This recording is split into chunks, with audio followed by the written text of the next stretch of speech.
A construtora Mbiguci, com sede em São Bernardo do Campo, acaba de lançar uma campanha informativa para ajudar quem tem pressa e precisa se mudar até o Natal. É o Desafio Mbiguci, uma série de vídeos gratuitos com todas as informações para conquistar o sonho da casa própria de forma mais rápida, tranquila e organizada. Os temas vão desde o poder de compra, planejamento financeiro, tipos de financiamentos, documentos necessários, imóvel pronto ou na planta, a escolha do bairro e até como negociar com o corretor. Os vídeos estão disponíveis gratuitamente em mbiguci.com.br/desafiomb e também no youtube.com/mbiguci. Interessados no Desafio Mbiguci receberão vídeos semanais com as orientações e a equipe de relacionamento ao cliente, também à disposição no WhatsApp 11 988 23 45 90 para tirar dúvidas. Mbiguci. Muito bem, amigos telespectadores, amigas telespectadoras do programa Joaquim Alessi, caros internautas que nos assistem pelas redes sociais. No programa de hoje, sexta-feira, 15 de novembro de 2019, primeiro a gente mostra uma entrevista coletiva do governador João Dória com o secretário de Educação do Estado, Rocieli Soares, falando do plano de reestruturação da carreira dos professores, que começa com um salário de R$4.000, salário inicial. Depois do intervalo, como toda sexta-feira, a gente tem o bloco Saúde do Homem. Eu entrevisto o professor Dr. Marcos Tobias Machado, da clínica Uroproctor. Espero que vocês gostem. Aqui ao meu lado, Rodrigo Garcia, secretário de Governo, vice-governador do Estado de São Paulo, Rocieli Soares, secretário de Educação, Henrique Meirelles, secretário da Fazenda e Planejamento, e o Leandro Dani, que é o presidente da Fundação para o Desenvolvimento da Educação, igualmente participando aqui da coletiva. Hoje, um momento histórico na vida do Estado de São Paulo e também do nosso governo, onde nós temos a reafirmação da prioridade na educação absolutamente fundamental para o desenvolvimento social e econômico do nosso Estado, dando continuidade, aliás, às propostas que nós debatemos durante a campanha eleitoral e colocamos no nosso programa de governo para a área de educação. Então é isso que nós vamos anunciar hoje aqui. O secretário Rocieli Soares, secretário de Educação, fará uma apresentação de cerca de 10 minutos, porque ela é muito detalhada, principalmente para que os jornalistas que aqui estão, todos eles dedicados e bons profissionais, possam compreender detalhadamente quais são as etapas que serão cumpridas para este programa e na valorização do professorado em São Paulo. E, obviamente, no resultado disso na educação de crianças e jovens brasileiros de São Paulo. Secretário Rocieli.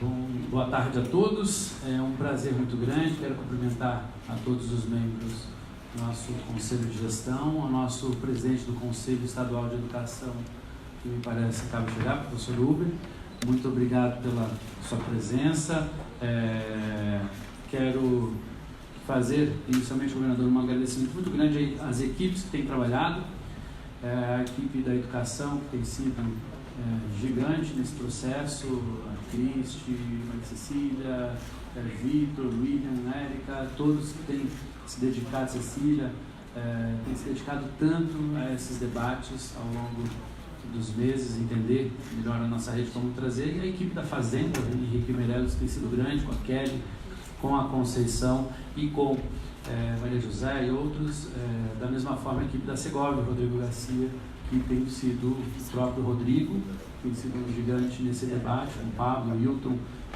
equipe da PGE, governador. Não é um trabalho de poucas mãos, é um trabalho de muitas mãos.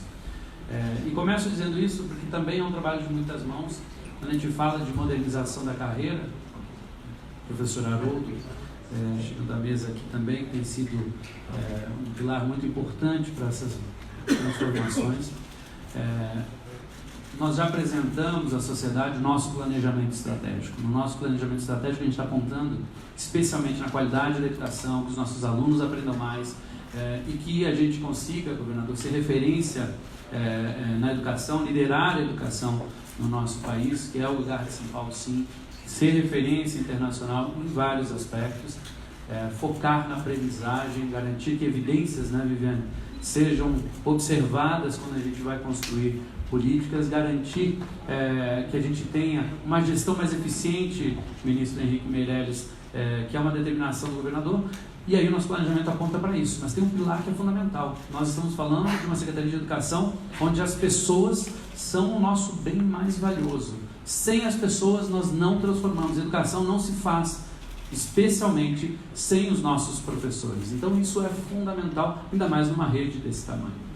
E aí tem algumas coisas que são importantes nessa mudança, que é lógico, modernizar. Por que modernizar a carreira? Primeiro, a gente precisa, como já disse o governador, valorizar os nossos professores a fim de impactar a aprendizagem.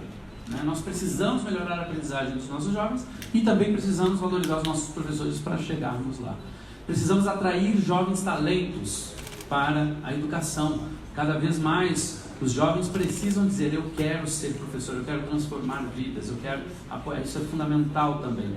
Precisamos formar os nossos professores para o século XXI. A gente fala muito, né, Vivi, da formação para o século XXI dos nossos jovens, mas a gente precisa apoiar os nossos professores para que também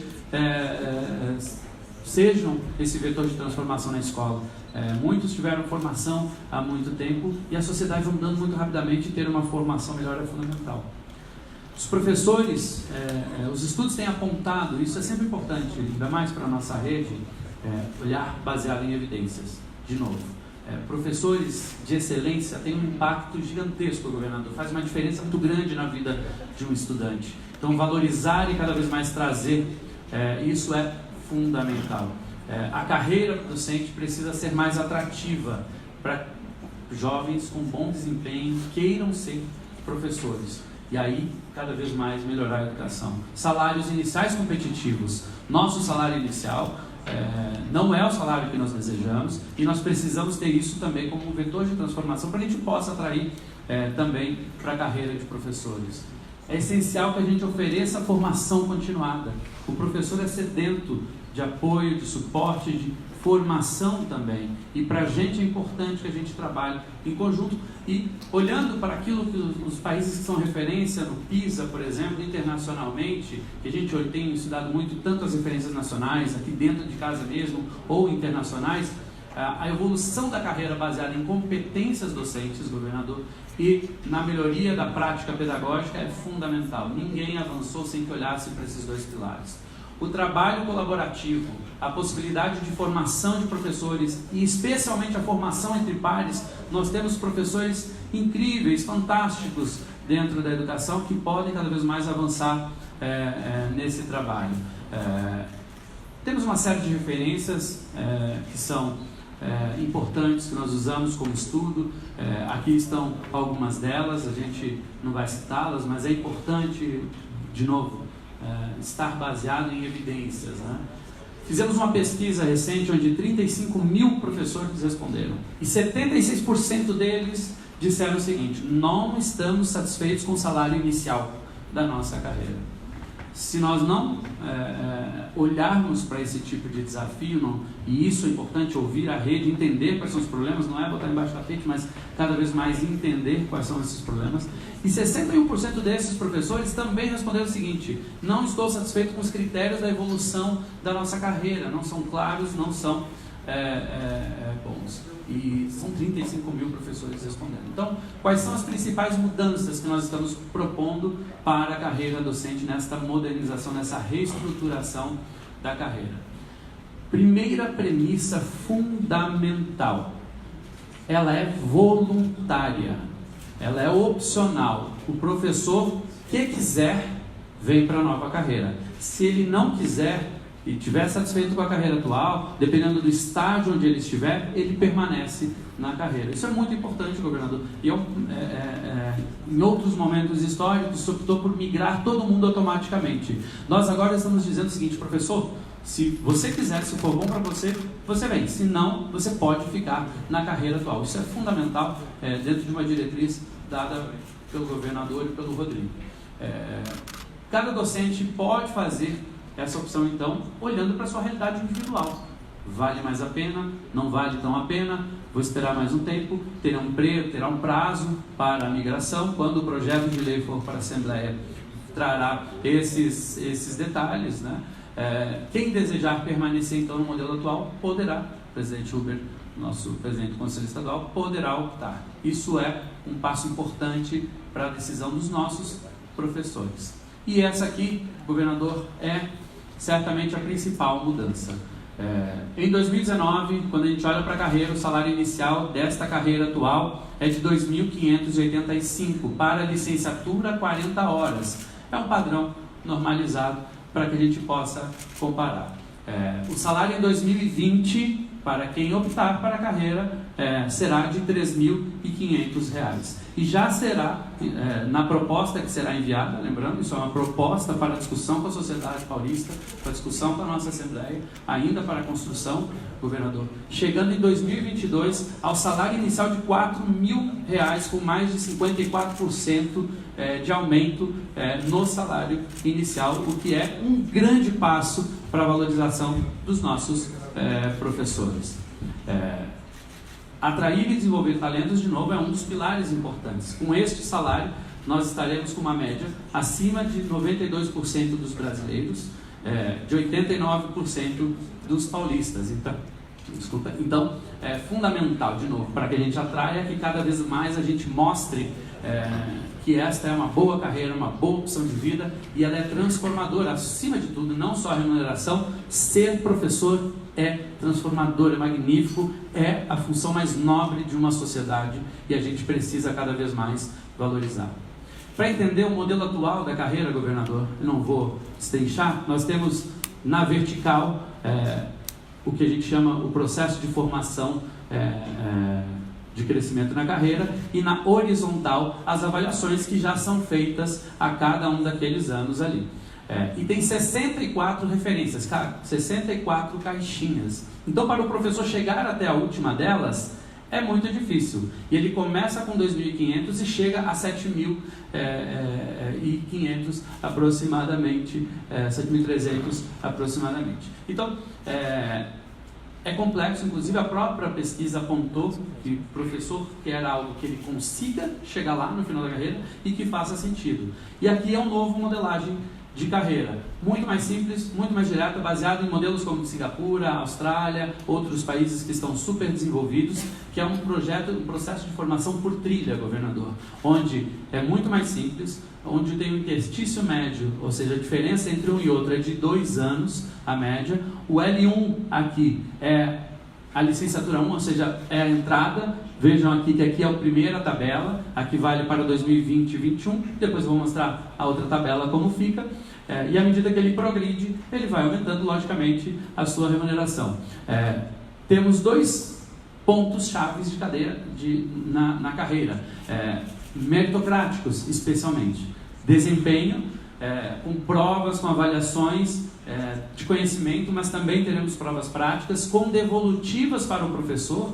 Hoje a Secretaria de Educação realiza as avaliações, mas não apoia o professor após realizar essas avaliações. Se o professor passa, ok? Se ele não passa, nós não apoiamos esse professor. Isso não pode continuar. A avaliação não é punitiva, ela tem que ser de apoio aos nossos profissionais. Isso é fundamental de transformação, cada vez olhando mais para a prática pedagógica e formação. Nesse azul, por exemplo, em cada um dos azuis, nós temos um processo de formação como uma trilha. Quais são as competências do século XXI para os nossos professores? Quais são as coisas que nós precisamos apoiar? Se a gente responde bem, e a gente vai construir esses referenciais, observando os referenciais nacionais, mas construindo os nossos, nós vamos apoiar durante toda a carreira o professor, que é fundamental. Então não é só a remuneração, mas como que a gente ajuda o professor a chegar lá.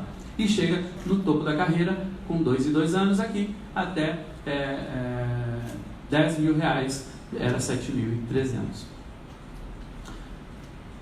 E aqui tem uma diferença em relação à carreira atual. Quando ele olha para a vertical, o professor tem mestrado e doutorado, ele só acelera alguns degraus. Aqui ele não vai acelerar. O professor continuará fazendo toda a trilha, mas ele terá um ganho a mais se ele for mestre, ele terá um ganho a mais se ele for doutor, de 5% a mais aonde ele estiver na carreira, se ele for mestre, de 10% a mais se ele for doutor.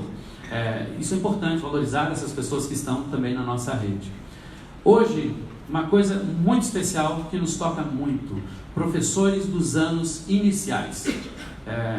Hoje, nós temos 2 quadros na carreira, o chamado PEB1 e o chamado PEB2. O PEB1 é o professor dos anos iniciais, que cuida da alfabetização dos primeiros anos dentro do Estado das nossas crianças. Lembrando que o Estado é muito grande em educação nos anos iniciais. E temos uma tabela do PEB2, que é o professor de ensino médio e de 6º ou 9º ano. Nós não aceitamos que um professor que esteja no mesmo estágio, governador, da carreira, no mesmo ponto, ganhe menos do que outro, especialmente porque o professor do PEB1 ele é responsável pela alfabetização, processo fundamental para qualquer coisa para a vida de uma criança. Se a gente não cuidar da alfabetização, nós não vamos avançar. E se a gente não valorizar o professor da alfabetização, nós também não vamos conseguir valorizar. Se você olhar o quadro atual da carreira, um professor de PEB2 do ensino fundamental e ensino médio, chega até 7.300 no máximo da carreira.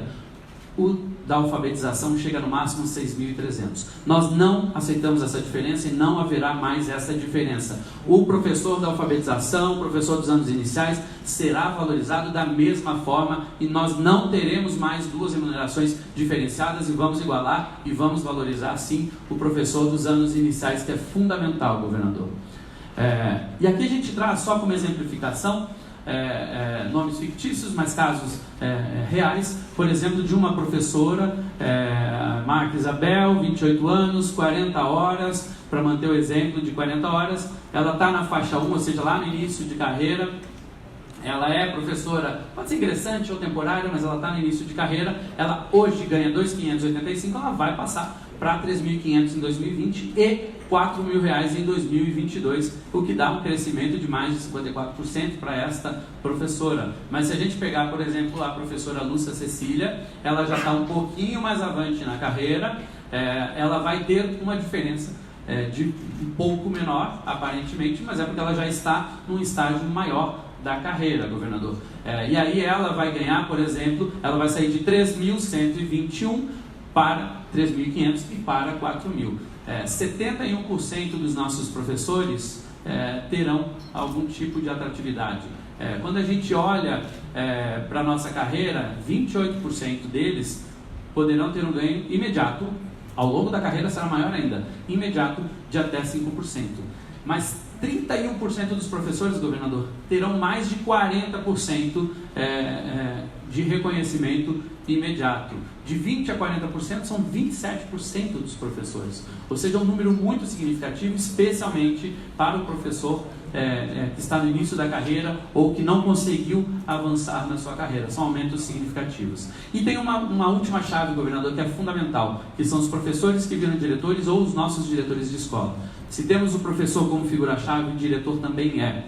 E tem uma desigualdade que a gente está combatendo, que é o seguinte: um diretor de escola de 3.000 alunos ganha a mesma gratificação que um diretor de 200 alunos, de uma escola com 200 alunos, governador. Então nós estamos instituindo a gratificação variável de acordo com a complexidade, de acordo com a vulnerabilidade da escola, com o local onde ela está inserida, tendo escolas muito pequenas que não terão a gratificação, até gratificações para escolas de 3.000 e tantos alunos, com alta complexidade, 3 turnos, alta vulnerabilidade, para que cada vez mais a gente atraia também talentos para a gestão, porque são as 2 figuras-chave transformadoras na educação.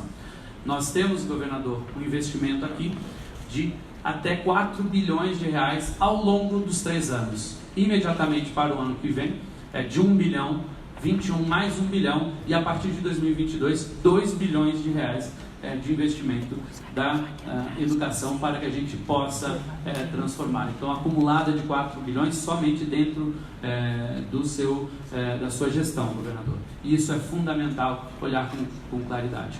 Nós vamos apresentar o projeto de lei nos próximos dias, estamos tratando das etapas finais e assim que for, quando formos encaminhar na próxima semana a Assembleia Legislativa, nós apresentaremos de novo à sociedade mais detalhes técnicos em relação a todas essas transformações. Mas quero registrar, governador, que toda a equipe, todo mundo que a gente tem discutido, a gente tem feito uma escuta muito grande ao longo do ano, em todos os nossos processos, com Inova Educação, olhando para uma transformação da educação, para que São Paulo seja realmente referência e transforme a vida das crianças, que vai impactar, de forma geral, todas as áreas do governo.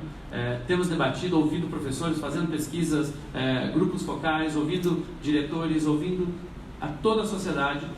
E este processo hoje não é o fim, é o primeiro passo da discussão. E isso é muito importante. Nós estamos apresentando à sociedade a proposta que será posta em debate a partir de agora. E assim, fazer o diálogo com a sociedade, com os nossos professores, com as nossas equipes, para que a gente consiga criar as condições para que São Paulo ocupe o lugar necessário para a transformação da cidade, do Estado, das nossas cidades, que é educação de qualidade com aprendizagem dos nossos alunos. Muito obrigado e uma boa tarde a todos. Obrigado, secretário Rosselli.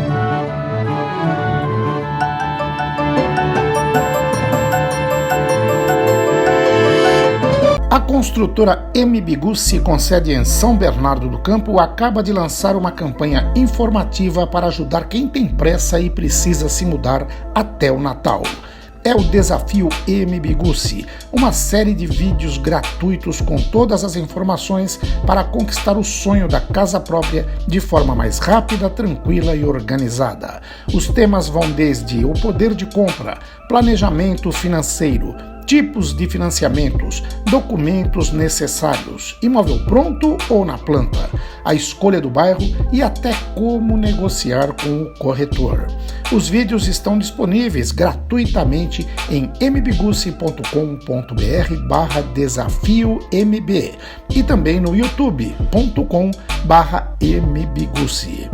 Interessados no desafio MBigussi receberão vídeos semanais com as orientações e a equipe de relacionamento ao cliente, também à disposição no WhatsApp 11 988 23 45 90 para tirar dúvidas. MBigussi.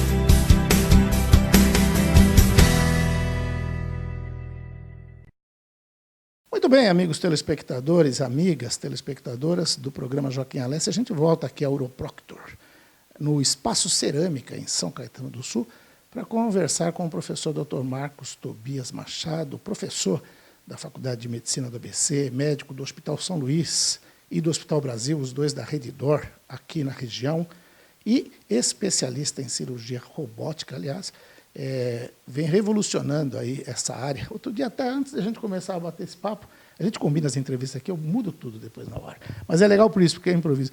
Eu vi algumas participações em congressos aí no Brasil, em vários estados, Mato Grosso do Sul, né?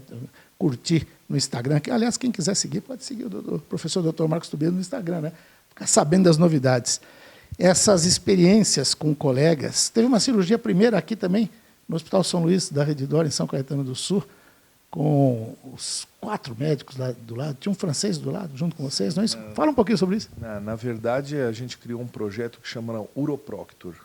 Né? Esse projeto Uroproctor é um projeto que visa a gente disseminar a cirurgia minimamente invasiva no Brasil e na América Latina.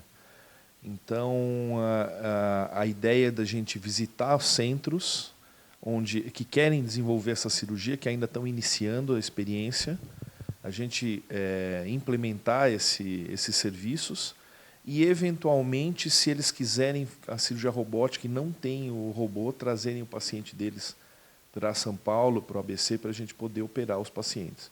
Então, esse é um projeto que aí você vê todas as fotos dos lugares onde eu vou, desde Roraima, Mato Grosso, vou muito para o Espírito Santo, mesmo o interior de São Paulo tenho ido bastante também. Aqui em São Caetano foi a primeira cirurgia nessa modalidade, né? Ah, sim. Na verdade, como o hospital é relativamente novo, não tivemos oportunidade de fazer a cirurgia. Então, a gente fez por laparoscopia convencional, o robô está para chegar, aqui em São Caetano ainda não tem. Opa, mas vai ter robô Tem aqui. a promessa, sim, de ter o sistema robótico, então a gente já está começando a implementar as rotinas da cirurgia laparoscópica, que são praticamente as mesmas, né? O hospital já está mais preparado quando chegar o sistema robótico. Ótimo. Mas, professor, o nosso tema de hoje é câncer de próstata, é isso? Sim, vamos aproveitar o Novembro Azul hoje para falar das doenças da próstata. Vamos dividir em duas partes. Hoje a gente fala das doenças benignas da próstata. No próximo programa a gente fala do câncer da próstata. Ótimo. Então vamos lá levar essa informação para os telespectadores. Vou começar com as prostatites, que são as inflamações da próstata. São doenças mais prevalentes em indivíduos mais jovens, então não nos idosos, né?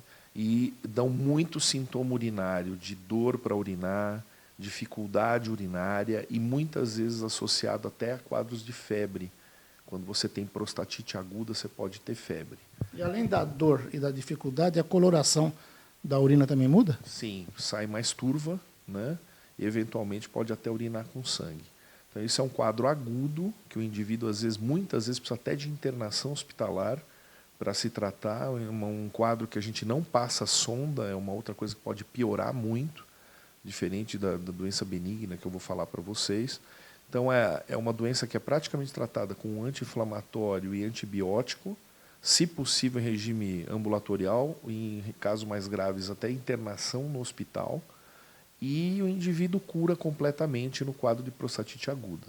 Alguns indivíduos vão ter recorrência desses quadros de prostatite e a gente vai chamar isso de prostatite crônica. Então, esse é um tipo de doença que dá numa faixa etária normalmente por volta de 35 a 45 anos. Bem jovens, né? Mais jovens, né? A outra doença benigna que é mais prevalente e começa a ser mais prevalente a partir dos 40 anos é a hiperplasia prostática benigna, que é o aumento benigno da próstata. Depois dos 40 anos, a parte da próstata que fica próxima à uretra começa a crescer e aí se cresce em determinado ponto anatômico dele para dentro da uretra, começa a dar muito sintoma de dificuldade urinária. Então o jato fica fino, a urina não sai direito, sobra resto na urina, precisa urinar mais de uma vez para esvaziar a bexiga, passa a levantar de noite, às vezes arde para urinar. Então, isso são os sintomas que estão associados ao aumento benigno da próstata. E isso tem uma idade mais diferente dessa outra que o senhor falou antes? Vai começando a partir dos 40 anos e a gente sabe que até 80 anos a gente tem mais de 90% dos homens... Mais de 90%? Vão ter o aumento da próstata. Não quer dizer que vão ter os sintomas. Então, assim, às vezes você tem um aumento da próstata para fora da uretra. E aí o indivíduo não apresenta sintomas. Tá? E isso é muito importante porque a gente só vai tratar os indivíduos com sintoma. Porque isso é da idade do indivíduo. Quer dizer, quando ela aumenta para fora da uretra, não tem problema. Não tem problema. Eu tinha um professor que falava que o crescimento da próstata é que nem cabelo branco. Vem com a idade. A pele enruga e a próstata cresce. Então, são coisas que acontecem com o envelhecimento natural do ser humano. Então, a gente, como é uma condição benigna, a gente trata ela em indivíduos que têm sintomas.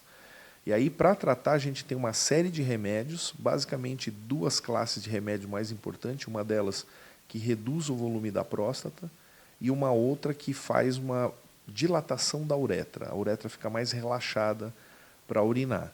E existem outras medicações que a gente pode utilizar para reduzir a irritabilidade da bexiga.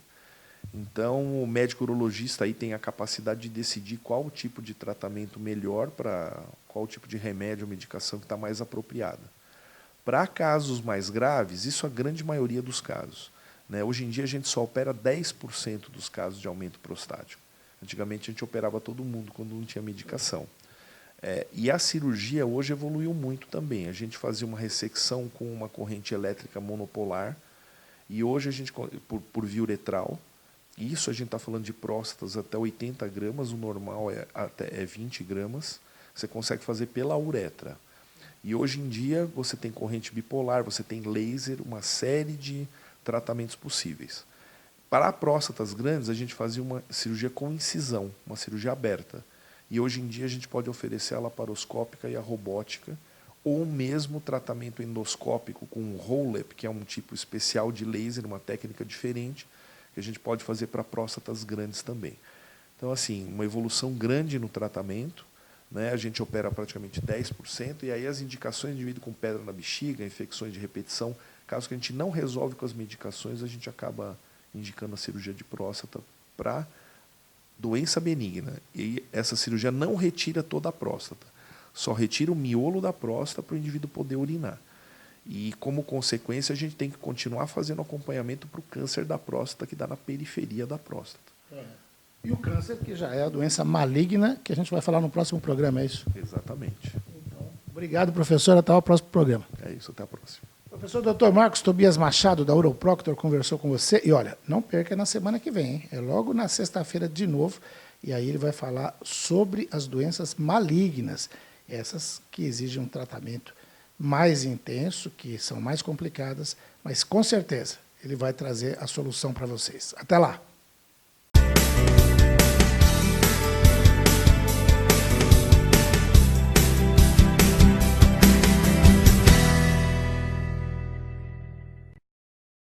A construtora MBigussi, com sede em São Bernardo do Campo, acaba de lançar uma campanha informativa para ajudar quem tem pressa e precisa se mudar até o Natal. É o Desafio MBigussi, uma série de vídeos gratuitos com todas as informações para conquistar o sonho da casa própria de forma mais rápida, tranquila e organizada. Os temas vão desde o poder de compra, planejamento financeiro, tipos de financiamentos, documentos necessários, imóvel pronto ou na planta, a escolha do bairro e até como negociar com o corretor. Os vídeos estão disponíveis gratuitamente em mbigussi.com.br/desafiomb e também no youtube.com/mbigussi.